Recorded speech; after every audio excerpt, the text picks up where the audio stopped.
I feel like so often I end up making my own point, and I kind of feel like that again. I was just listening to there's this song "Moment of Clarity" on it's on a Jay-Z album. It's on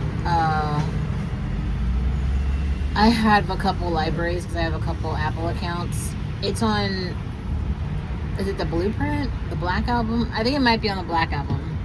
Good album. You should actually go listen to. I feel like women should. This is like, I don't think women are gonna learn anything from this. Like, we don't actually have, especially Black women. These actually are not lessons that we have to learn. And so the premise of this video specifically is Black women are currently luxury items. And I want to explain this to you. I think I saw a video today by, her name is like Renee the Artist, where she was talking about how men are scary. And I couldn't agree more. Men are completely scary. They are. They like literally, like every single thing about them is very scary. And it's like wild how a lot of people like don't see that, I guess. I don't know. I think it's like so obvious, but there's a lot of people who don't see it. So what can you say? Anyway, so why is it important, and what do I actually mean that Black women are luxury items? Well, at this point, Black women have actually transcended into something else in America. Like, you have Rihanna, and you have Beyonce, and you have, we can maybe include Tiana Taylor, maybe even Halle Bailey in this group. These are like wealthy Black women who are married or in relationships with women, and even their babies are high profile. But then there's this other group of women. It's like me, or like Kenya, or like Kelly Stamps, unmarried, like single women. We're kind of like just talking about our lives, how we got here, like the influencers or the bloggers, right? Except the thing about this is like the other women who are old enough to have accounts, other Black women specifically, can like watch our content and then like learn lessons from that in real time. Like everything just keeps going in real time. So it isn't even like you have to like assume, oh, I think that she did this, oh, maybe I should do this. Like, you can literally see, like, on Tuesday she did this, on Wednesday this happened. Make a decision about whether you want to follow or not. Up to you, your life.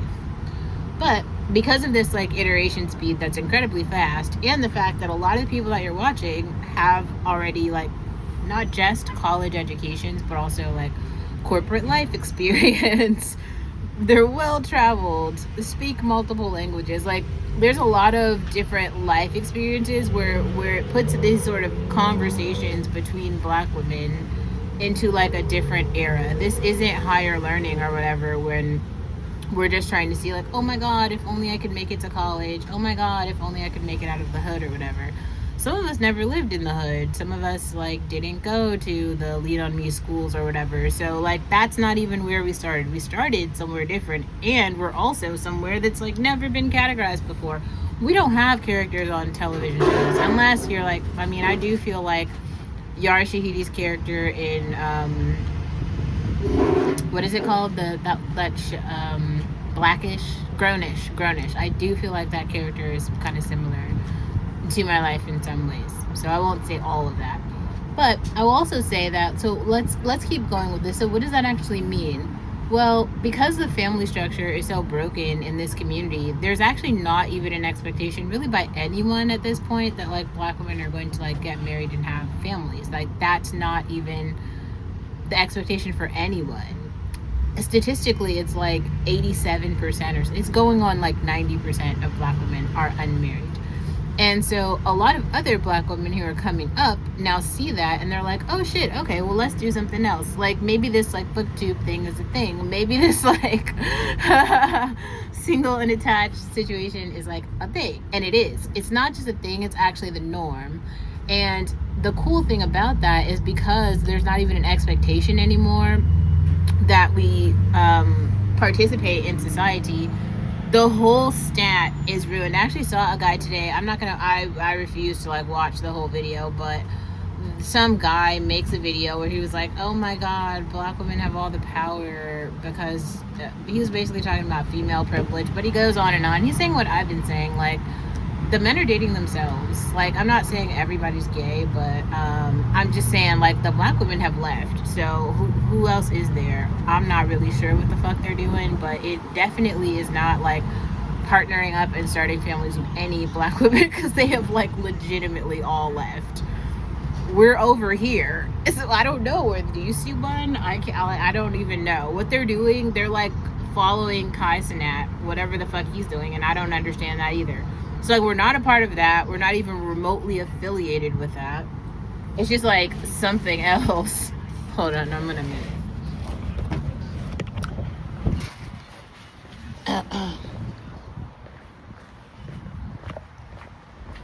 I'm gonna pause. I'm not an editor, so this is just gonna be a part 2, unless you guys wait. Hold on.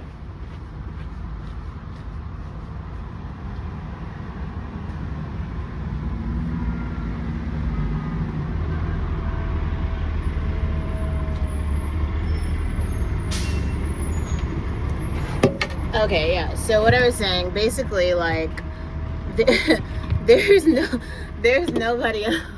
It's just like us over here. And then it's kind of funny because at this point, like, I didn't actually expect for the Europe trip to like, oh my god, I didn't expect for the Europe trip to like work out. I thought it was gonna be like a fluke, you know what I mean? Like, where it's like, maybe we'll go, maybe we're not. But at this point, like, literal, like, I was actually in Germany when Kanye West is a Nazi, and I feel like so proud of that. I might get it tattooed. Like, bro, literally that happened for real. Like, that's kind of something that I actually might take to the grave a little bit. That was just so cool. I never expected that to be a serious thing. But okay, so here's the other thing, and I think it kind of plays both ways. And I used to feel really bad about this because I was like, oh damn, I'm watching everybody else from my class do all these things. They have all this infrastructure that kind of is making it so that they are succeeding, right? It's like they have the community, they have their parents, and then they have like the guys who are like how can you say this? Like Asian men in the Asian community, especially like most of them are like straight and religious in some way, they are like expected to go get a wife and start a family and like provide for the family. That isn't the case in the black community. Like, nobody actually expects the black men to succeed. Nobody expects them really to get jobs, or they just expect them like to hopefully live past 25, maybe, and like that's the only expectation. But still, that has nothing to do with black women. No expectation is actually like, oh my god, yeah, you're gonna get married and start this family and be a member of society. Like, it hasn't ever happened in the history of America, and it probably won't. And so what I'm saying is, like, what has come of that? So then what, like, where do the black women fit in this? Because, like, technically, like, we are supposed to be, like, the mates or whatever of these losers. But now, like, a lot of us are just, like, not. So there's some people, and I feel like this is kind of interesting because I found this girl, of course, she, like, goes to Berkeley, too, or her daughters do or something. Her name is, like, Maze. I will include it, but it's, like, all 3 of her daughters have channels, but it's this, I think she's, like, a Kenyan woman who's married to this Asian guy. They have, like, I think I've got like 9 children now of all different ages, but all of her children are also bloggers, so they all have like affiliate channels. I think that is basically like a one option for a future. So the idea is like you can marry out of the race and then you can, you know, just have a family. Like, plenty of people do that. But like, let's say you don't want to do that. And then like, so there will be like a very slim amount of like black couples. Don't get me wrong. Like, I'm not trying to say like no black people will date each other, but that's not going to be the norm. So the reason that the black women are the luxury items at this point is because black women like, you don't need any college. You don't even, I would encourage you to go to high school, but if you're in a situation where it's just like too traumatic, don't even go. Like, just go get a job somewhere and just literally tap into one of the, like, I made enough, and maybe I'll make like a 2025 version, but go look at any of the other videos that are like the 10 black YouTubers that I could follow. If you literally watch their content on like kind of repeat, like watch one video every day or something for a year, you would have gathered all of the knowledge collectively across the board. That you gathered. And then it's iterative because, like, for instance, when I started I was just a consumer of, I didn't even have a channel yet. I was a follower of this girl named Sensei Aishi Matsu, right? But then she was already like 5 years older than me, and she had already done all this readings on women's studies, on black studies, and all this shit. Like, she was like, in terms of world knowledge, society knowledge, she was like 7 years ahead of me. And then I started learning from her. And then I also at the same time, I started following, well, shortly after, I should say, I started following like Kenya, and Kenya's like a 3rd-year law student at the time. And then Kelly Stamps.